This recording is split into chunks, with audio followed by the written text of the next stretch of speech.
Hi friends, welcome to Tanu cooking hut. ಎಷ್ಟೇ correct ಅಳತೆಯಲ್ಲಿ ಮೈಸೂರು ಪಾಕ್ ಮಾಡಿದಿರೂ ಮೈಸೂರು ಪಾಕ್ ಪರ್ಫೆಕ್ಟಾಗಿ ಬರ್ತಿಲ್ಲ ಅಂದರೆ ಈ ಅಳತೆಯಲ್ಲಿ ಮೈಸೂರು ಪಾಕ್ ಮಾಡಿ ಸಾಫ್ಟ್ ಮೈಸೂರು ಪಾಕ್ ಪರ್ಫೆಕ್ಟಾಗಿ ಬರುತ್ತೆ. ಹಾಗಾದರೆ ಈ ವಿಡಿಯೋನ ಸ್ಕಿಪ್ ಮಾಡದೆ ಕೊನೆ ತನಕ ನೋಡಿ. ನನ್ನ ಚಾನಲ್ಗೆ ಹೊಸಬ್ರಾದರೆ ಈಗಲೇ ಪಕ್ಕದಲ್ಲಿರೋ ಬೆಲ್ ಬಟನ್ನ ಪ್ರೆಸ್ ಮಾಡಿ ಸಬ್ಸ್ಕ್ರೈಬ್ ಆಗಿ ವಿಡಿಯೋ ಕಂಟಿನ್ಯೂ ಮಾಡಿ. ಹಾಗಾದರೆ ಪರ್ಫೆಕ್ಟ್ ಅಳತೆಯಲ್ಲಿ ಹದವಾಗಿ ಸಾಫ್ಟ್ ಮೈಸೂರು ಪಾಕ್ ಮಾಡೋಕ್ಕೆ ಏನು ಬೇಕು ನೋಡೋಣ ಬನ್ನಿ.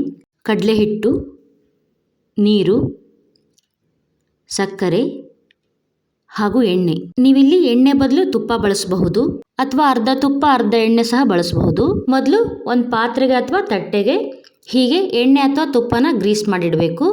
ನೀವು ಕೇಕ್ ಮೋಲ್ಡ್ ಇದ್ದರೆ ಅದನ್ನೇ ತಗೊಳ್ಳಿ. ನಂತರ ಗ್ಯಾಸ್ ಆನ್ ಮಾಡಿ ಒಂದು ದಪ್ಪ ತಳದ ಕಡಾಯಿ ಅಥವಾ ಪಾತ್ರೆ ಇಟ್ಟು 1 ಬೌಲ್ ಕಡಲೆ ಹಿಟ್ಟು ಹಾಕಿ ಚೆನ್ನಾಗಿ ಹಸಿ ವಾಸನೆ ಹೋಗುವವರೆಗೂ ಹುರ್ಕೊಳ್ತಿದ್ದೀನಿ. ಕೈ ಬಿಡಬಾರ್ದು, ಹಾಗೆ ಹುರಿಬೇಕು. ಸ್ವಲ್ಪ ಕಲರ್ ಚೇಂಜ್ ಆಗಿ ಘಮ ಬಂದರೆ ಸಾಕು. ನೋಡಿ, ಈಗ ಹುರಿದಾಗಿದೆ.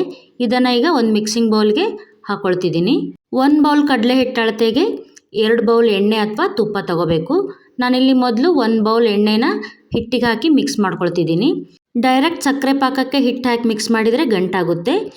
ಹೀಗೆ 1 ಬೌಲಲ್ಲಿ ಎಣ್ಣೆ ಮತ್ತು ಹಿಟ್ಟನ್ನು ಮಿಕ್ಸ್ ಮಾಡಿ ಹಾಕೋದ್ರಿಂದ ಗಂಟಾಗಲ್ಲ, ಹಾಗೆ ಸಾಫ್ಟಾಗಿ ಆಗುತ್ತೆ.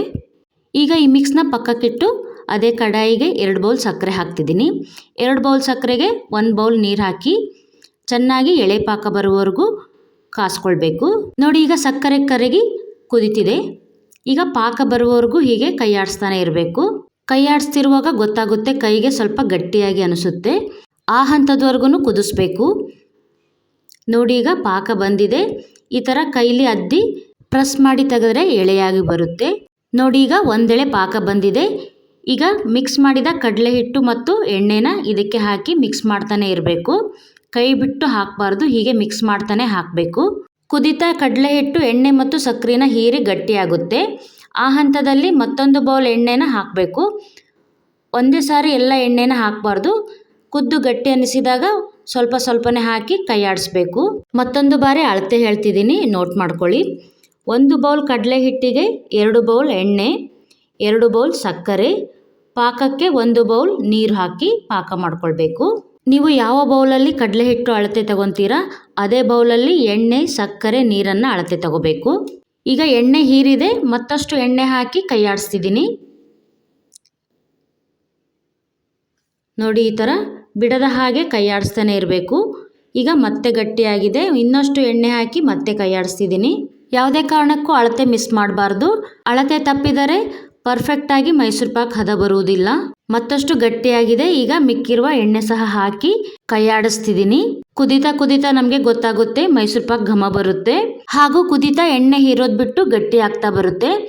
ನೋಡಿ, ಈ ಥರ ಎತ್ತಿ ಬಿಟ್ಟರೆ ಕ್ರೀಮ್ ಥರ ಬೀಳಬೇಕು. ನೋಡಿ, ಹೀಗೆ ಬೀಳ್ತಿದೆಯಲ್ಲ, ಈಗ ಪರ್ಫೆಕ್ಟಾಗಿ ಮೈಸೂರು ಪಾಕ್ ಹದ ಬಂದಿದೆ. ವೇಟ್ ಮಾಡಬಾರ್ದು, ಸಡನ್ನಾಗಿ ಎಣ್ಣೆ ಹಚ್ಚಿದ ಪಾತ್ರೆಗೆ ಹಾಕಬೇಕು. ಹಾಗೆ ಕಡಾಯಿಯಲ್ಲಿ ಬಿಟ್ಟರೆ ಗಟ್ಟಿಯಾಗಿ ಹೋಗುತ್ತೆ, ಮೈಸೂರು ಪಾಕ್ ಶೇಪ್ ಮಾಡೋಕ್ಕೆ ಬರೋದಿಲ್ಲ. ನೋಡಿ, ಈ ಥರ ಟ್ಯಾಪ್ ಮಾಡಿ ಅದರಲ್ಲಿರೋ ಬಬಲ್ ಎಲ್ಲ ಹೊರಗೆ ಬಂದು ಪಾತ್ರೆಗೆ ಸೆಟ್ ಆಗುತ್ತೆ. ನಂತರ ಒಂದು ಸ್ಪೂನಿಂದ ಈ ಥರ ತಟ್ಟಿ ಪಾತ್ರೆಗೆ ಸೆಟ್ ಮಾಡಿ ಮಧ್ಯೆ ಗ್ಯಾಪ್ ಇರೋದೆಲ್ಲ ನೀಟಾಗಿ ಸೆಟ್ ಆಗುತ್ತೆ. ನೋಡಿ, ಈ ಥರ ಈಗ ಸೆಟ್ ಮಾಡಾಗಿದೆ. ಈಗ ಇದನ್ನು ಅರ್ಧ ಗಂಟೆ ಕಂಪ್ಲೀಟಾಗಿ ತಣ್ಣಗಾಗೋಕೆ ಬಿಡಬೇಕು. ನೋಡಿ, ಈಗ ತಣ್ಣಗಾಗಿದೆ. ನೈಫಿಂದ ಹೀಗೆ ಎಡ್ಜ್ನೆಲ್ಲ ನಿಧಾನವಾಗಿ ಬಿಡಿಸ್ಕೊಳ್ಬೇಕು. ನೋಡಿ, ಈ ಥರ. ನಂತರ ಒಂದು ತಟ್ಟೆ ಮೇಲೆ ದಬಾಕಿ ಆ ಪಾತ್ರೆನ ಉಲ್ಟಾ ಮಾಡಿ ಅದ್ರ ಮೇಲೆ ಸ್ವಲ್ಪ ಟ್ಯಾಪ್ ಮಾಡಿ ಅದಾಗಿಯೇ ಬೀಳುತ್ತೆ. ನೋಡಿ, ಹೀಗೆ. ಹಾಗಾದ್ರೂ ಬರಲಿಲ್ಲ ಅಂದರೆ ಮೈಸೂರು ಪಾಕ್ ಹಾಕಿದ ಪಾತ್ರೆನೇ ಗ್ಯಾಸ್ ಮೇಲಿಟ್ಟು ಸ್ವಲ್ಪ ಬೆಚ್ಚಗೆ ಮಾಡಿ, ಪಾತ್ರೆ ಬೆಚ್ಚಗಾದ್ಮೇಲೆ ಮತ್ತೆ ಪ್ಲೇಟ್ ಇಟ್ಟು ಪಾತ್ರೆ ದಬ ಹಾಕಿ ಸ್ವಲ್ಪ ಟ್ಯಾಪ್ ಮಾಡಿ ಆಗ ಬರುತ್ತೆ. ನೋಡಿ, ಈಗ ಮೈಸೂರು ಪಾಕ್ ಯಾವ ಶೇಪಿಗೆ ಬೇಕೋ ಆ ಶೇಪಲ್ಲಿ ನಿಧಾನವಾಗಿ ಕಟ್ ಮಾಡಿ. ಸಾಫ್ಟ್ ಮೈಸೂರು ಪಾಕ್ ಆಗಿರೋದ್ರಿಂದ ಮೈಸೂರು ಪಾಕ್ ಬೇಗ ಬ್ರೇಕ್ ಆಗುತ್ತೆ. ನೋಡಿ, ಈಗ ಕಟ್ ಮಾಡಾಗಿದೆ.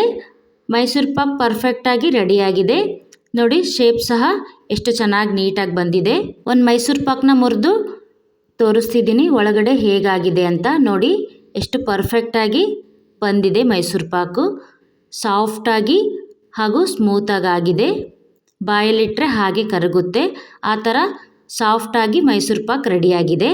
ಹಾಗಾದರೆ ನೀವು ಸಹ ಈ ಅಳತೆಯಲ್ಲೇ ಮೈಸೂರು ಪಾಕ್ ಮಾಡಿ ಸಾಫ್ಟಾಗಿ ಪರ್ಫೆಕ್ಟಾಗಿ ಮೈಸೂರು ಪಾಕ್ ಆಗುತ್ತೆ. ಮಾಡಿದ ಮೇಲೆ ಹೇಗೆ ಬಂದಿದೆ ಅಂತ ಕಮೆಂಟ್ ಮಾಡಿ, ಲೈಕ್ ಮಾಡಿ, ಶೇರ್ ಮಾಡಿ, ಫಾಲೋ ಮಾಡಿ. ಹೀಗೆ ಪ್ರೋತ್ಸಾಹಿಸಿ ಮತ್ತೊಂದು ರೆಸಿಪಿಯೊಂದಿಗೆ ಸಿಗೋಣ. Thank you.